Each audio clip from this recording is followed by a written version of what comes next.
parte del pene, las membranas internas, tuvieran muchos canales huecos. Entonces, cuando se produce por el mecanismo de la excitación la gran circulación de sangre, estos conductos que están secos, por decirlo de alguna manera, se empiezan a llenar de sangre. Y al llenarse de sangre, se produce la erección, que mantiene duro, ¿no es cierto?, al sexo masculino para proceder a la fecundación. Y una vez que se produce la cópula, y al final de la cópula se produce la eyaculación. Expulsión a través del líquido seminal de los espermatozoides o células masculinas, células sexuales masculinas. Y ahí entonces, de nuevo, toma el ritmo normal de circulación de la sangre y estos canales que existían en este órgano cavernoso, ¿no es cierto?, de nuevo quedan con menos sangre o muy poca y vuelve al estado normal, ¿no es cierto?, de laxidez. En eso consiste, cosa que la mujer no lo necesita. No necesita para la cópula, no necesita ningún tipo de erección ni de nada. Eso es en relación con la fisiología masculina. Ahora, en relación con la fisiología femenina, o la función sexual en este caso de la mujer, cómo se realiza la función sexual de la mujer. Aquí ocurre, respecto a la mujer, la secreción hormonal y la ovulación. La secreción hormonal y la ovulación. ¿En qué consisten estas funciones? Primero, la secreción hormonal.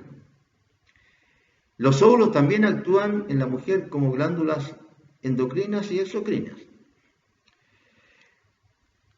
Respecto a la secreción hormonal, los ovarios, en su rol de glándulas endocrinas, secretan hormonas que regulan una serie de cosas, por decirlo así. El ciclo sexual mantiene la plenitud anatómica y funcional de los órganos sexuales, el desarrollo de los caracteres sexuales secundarios y también la excitación genésica. Todas estas funciones las realizan los ovarios a través de su función de glándulas endocrinas. Segunda función sexual femenina o de la mujer, la ovulación. Esto es mucho más interesante de explicar que en el caso del hombre, que es mucho más complicado. Los ovarios, en su función de glándulas exocrinas, elaboran los óvulos o células sexuales femeninas, lo que se denomina la oogénesis. Es decir, en esta doble función ahora los óvulos elaboran, ¿no es cierto?, la célula sexual femenina. ¿Y por qué la función es ahora de la glándula ovárica como exocrina, hacia afuera? Porque si el óvulo no es fecundado, se va a desgarrar, como dije antes, y va a salir en el mecanismo de la menstruación, hacia afuera, se va a expulsar hacia afuera. Y si el óvulo es fecundado, se va a trasladar hacia la trompa, se va a anidar en el útero, se va a desarrollar y también va a ser en su momento expulsado como un nuevo ser. Es decir, esa elaboración de la célula sexual femenina se va a transformar para ser expulsada hacia el exterior de la tierra, por decirlo así, para salir de la madre hacia afuera.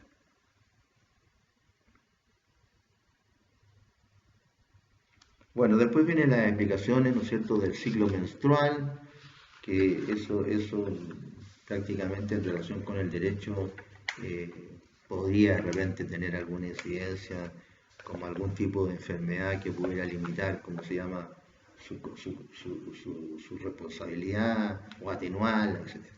Pero son explicaciones que más que hablar de un ciclo, ¿no es cierto?, de más o menos 28 días, en que el óvulo se genera, ¿no es cierto?, y empieza a desgarrarse y a salir hacia el exterior a través del canal, como se llama, de la mujer. Pero, si la fecundación, al penetrar uno de los espermatozoides, se provoca que el óvulo se rodee de una membrana celular más gruesa que impide la penetración por los otros. Esto es interesante. Se dice que en cada eyaculación, ¿no es cierto?, salen una cantidad de millones de óvulos, de espermatozoides increíble, ¿no? Por ahí escuché, no sé si 500.000 o 500 millones, no sé, la verdad es que no me acuerdo, pero es una cantidad increíble. Si uno, que es el que llega primero, por eso que, ¿no es cierto?, van rápido. Si uno penetra el óvulo, inmediatamente el óvulo se cubre de una membrana más gruesa. Eso impide que el 2, digamos, que venía detrásito, no alcance a penetrar en el óvulo. Y ahí se inicia, ¿no es cierto?, el proceso de el embarazo, que es lo contrario a la fecundación.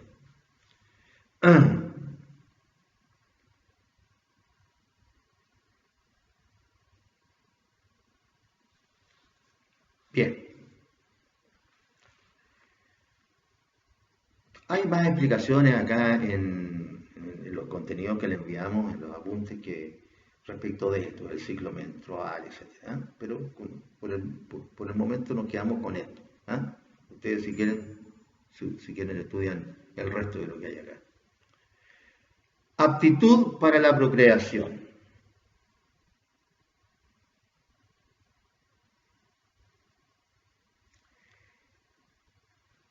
Como todos los mamíferos, el ser humano vive un proceso. La vida es un proceso. Nacimiento, transcurso de la vida y muerte. Un proceso. Y dentro del transcurso de la vida, ¿no es cierto?, también hay etapas. Pubertad, adolescencia, plenitud, ¿no es cierto?, decadencia, ancianidad, muerte.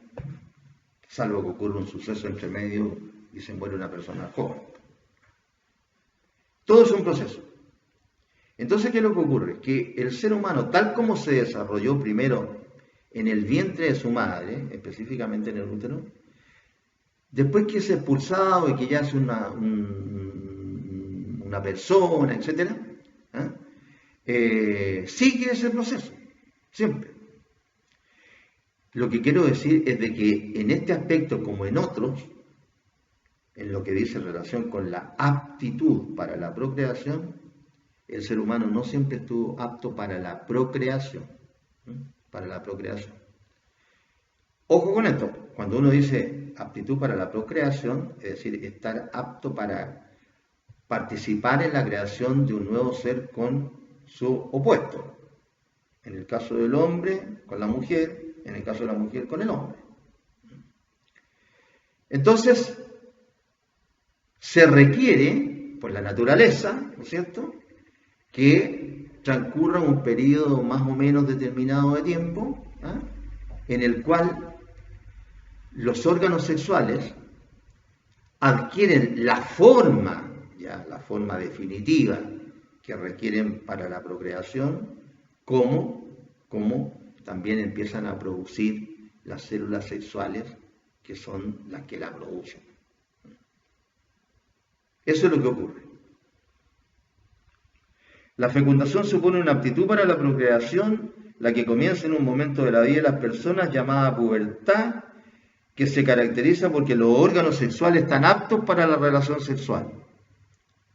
Y luego, ya los órganos sexuales están aptos para la reproducción sexual, Luego comienza la producción y maduración de las células sexuales del hombre y de la mujer respectivamente, que es lo que acabo de decir con otras palabras.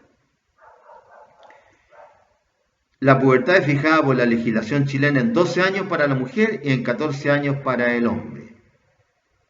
Fijación que corresponde a un promedio observado, no obstante que la pubertad en el caso concreto dependerá de múltiples factores como raciales, climáticos, nutricionales, enfermedades y otros. Más o menos, ¿no es cierto? Este promedio observado más o menos es así, más o menos es así. Que la aptitud para la procreación, más o menos, en el hombre empieza a los 14 años y en la mujer empezó antes, a los 12. Hay excepciones, hay excepciones. Por ahí en algún momento he leído que niñitas de 8 años, otras de 9, qué sé yo, quedan embarazadas. Cosas que ocurren en la naturaleza, son producto de la naturaleza. Por ahí también ha ocurrido fenómenos, hay muchos fenómenos que no se dan a la publicidad y que están en los museos de la medicina. Mucha cosa que no guarda relación con la regla general. Son excepcionales. Por ahí cuando una persona, operaron una vez a una persona, creo que era también una mujer, y tenía un hermanito, por decirlo así, en la espalda. Es decir, ese óvulo, después huevo, no se desarrolló ni siquiera en las proximidades del útero, ni siquiera cerca del estómago, sino que se desarrolló en la espalda. ¿Qué fue lo que pasó? No sé, no se sabe. Pero el asunto es que ocurrió. Y así tanto caso que habrá de cosas extrañas, ¿no es cierto?, que no guardan relación con la regla general. Eso es lo que quiero decir.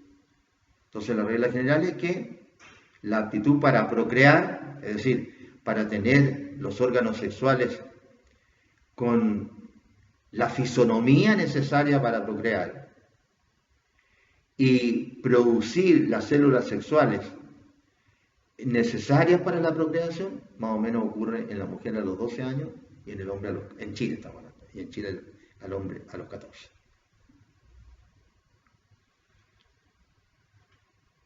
Entonces, estas circunstancias marcan el inicio de esta actitud para procrear.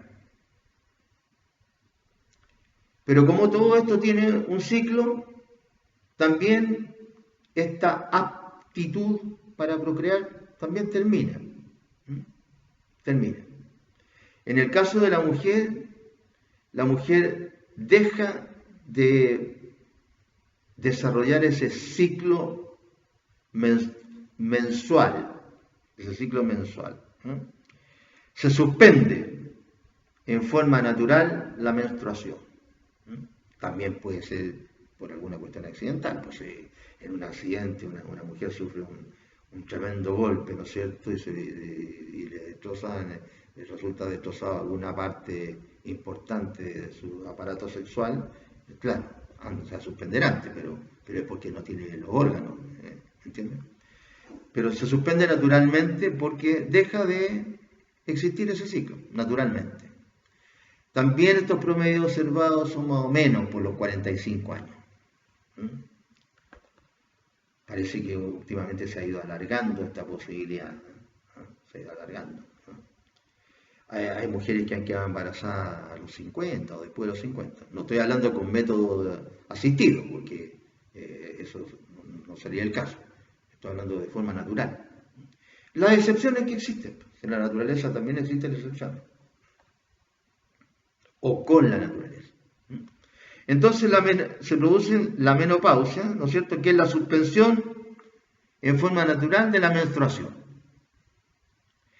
Pero también se produce otro hecho, que tiene otro nombre, que se llama climaterio, y que normalmente es desconocido exactamente en qué consiste.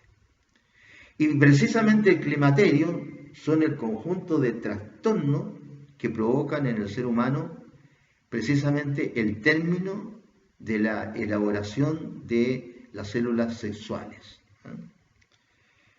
Se dice acá en los apuntes que el climaterio es un estado diferente a la menopausia, porque en el climaterio lo que ocurre es un conjunto de fenómenos que son consecuencia de la falta de producción de células sexuales, hecho que implica que los hombres también son afectados por este climaterio. Claro, parece que esto se ha estudiado más, de hecho es así, se ha estudiado en las mujeres, empezó estudiándose en las mujeres, pero también el hombre seguramente que lo sufre. Así como las mujeres sufren de diferente manera la menopausia, no todas las mujeres resultan tan afectadas por la menopausia, hay unas que la afectan más, menos, etcétera. Ahí hay diferentes graduaciones de la afectación de la menopausia a la mujer. Y lo mismo ocurre con los hombres, seguramente. Hay hombres que los afectará más o menos la imposibilidad de poder crear otro ser. No de tener relaciones sexuales, sino que estamos hablando de procrear. No solamente de coito, sino que de participar en la creación de otro ser. Seguramente que a algunos los afectará también más que a otros. A lo mejor uno quisiera tener todavía hijos a los 80 años, de forma natural, pero a lo mejor no puede. Claro, porque todos los procesos terminan. No hay procesos eternos, salvo, al parecer hasta el momento, el universo. Parece que es eterno, parece que las estrellas tienen una forma de creación, después de vivencia y de muerte, pero de regeneración que pareciera que es inagotable. A lo mejor no es así tampoco, quizás.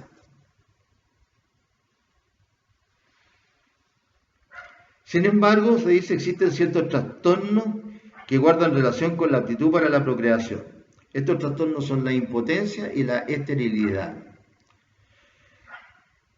La impotencia es la incapacidad para realizar el acto sexual. En el caso del hombre, la imposibilidad de mantener una erección, que es imprescindible para realizar la cópula, como ya dijimos.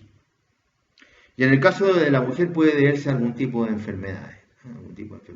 Generalmente se dice que la más común en el caso de la mujer es la llamada vaginitis, el vaginismo.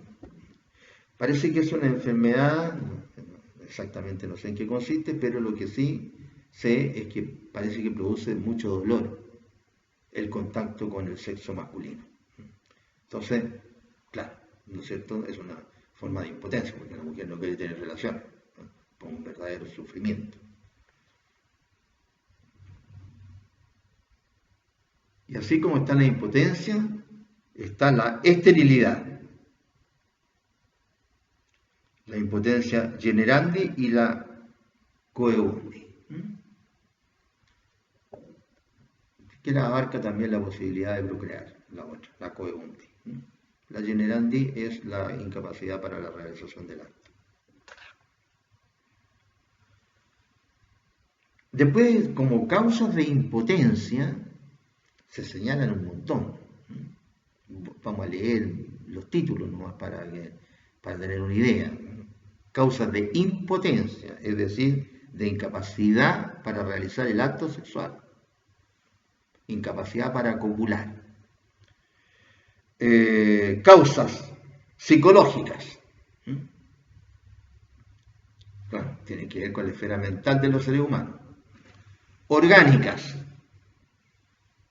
En las causas orgánicas hay de diferentes tipos. Hay causas mecánicas, por ejemplo, malformación de los órganos genitales. Inflamatorias,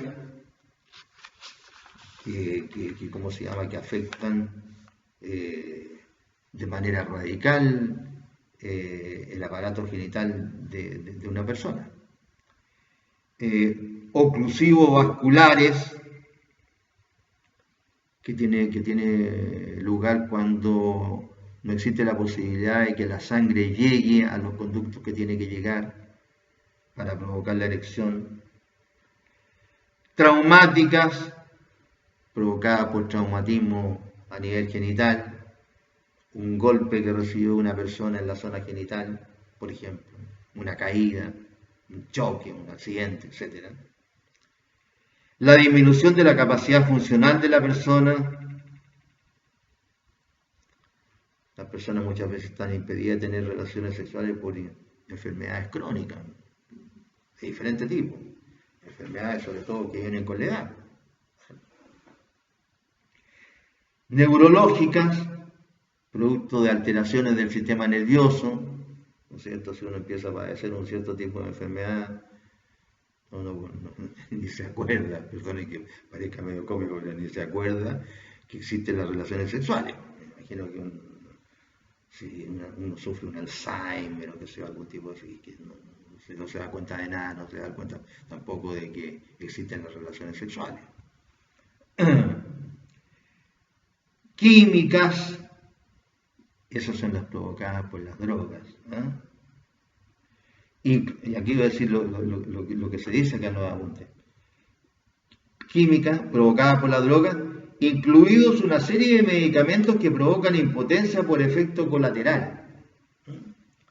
Hay mucha gente que cree que drogarse, yo participo de la teoría médica, no una cosa mía, de que dicen que las drogas que no son medicadas, ¿no es cierto? Que no, todo hacen mal. Así, por más que uno a lo mejor se sienta re bien, los que se drogan, qué sé yo, pero tienen efectos colaterales. Y los efectos colaterales son tremendos. Hay que ver nomás en qué estado está el mundo antes de la pandemia, producto de la droga. ¿Cuántos millones, no miles ya, millones de morfina